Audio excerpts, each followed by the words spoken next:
budúceho júnového dňa, keď sa slniečko nad Magurou vo vlastnom pote kúpalo, objavil sa Figlia Šupka.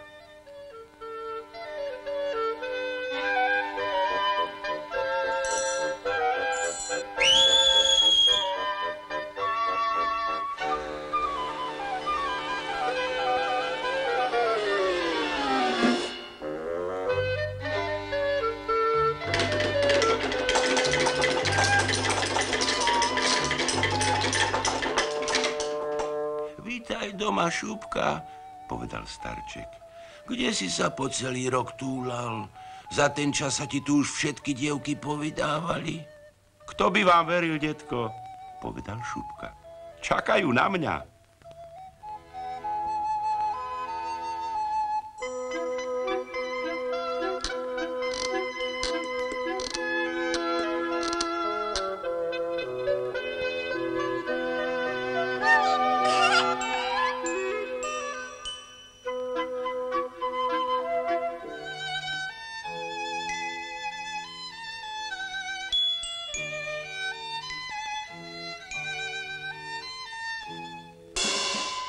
Tuším si, Šupka v tom svete nezbohatol. Povedal Jendruš. Kto vie, Jendruš? Zapamätaj si, čím viac záplat, tým je Šupka bohatší.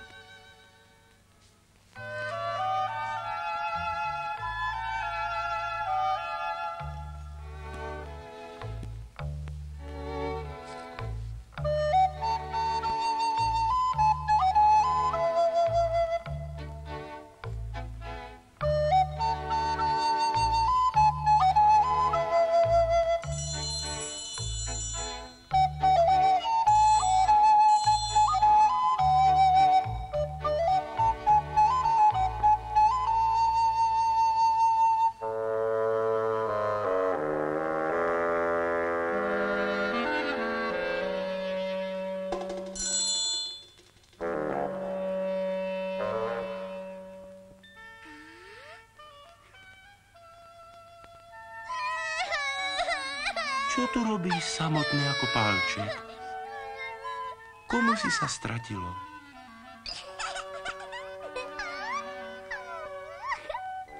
Aj teba stratili? Mal by som ísť inou cestou.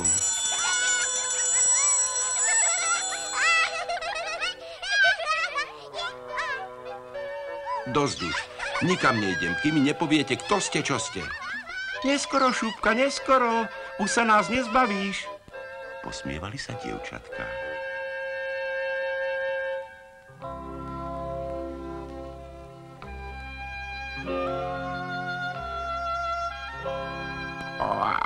Rybienka, žubrienka i ty vlnka, poďakujte sa Šupkovi, že vás domov doniesol.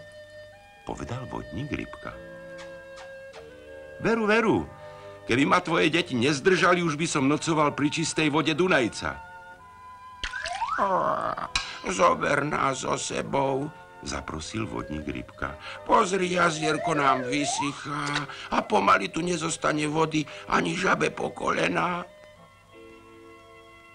Nedbám, ibaže cesta je dlhá a kým by ste tam došli, uschli by ste.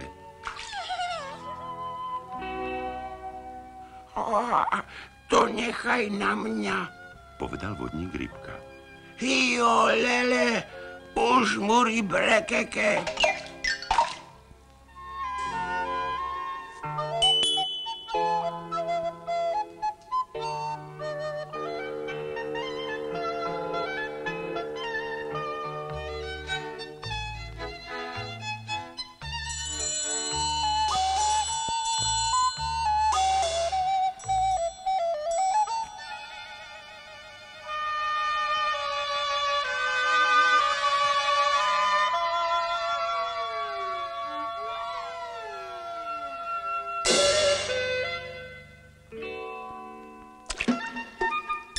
Tisíc rakov jedna sliepka.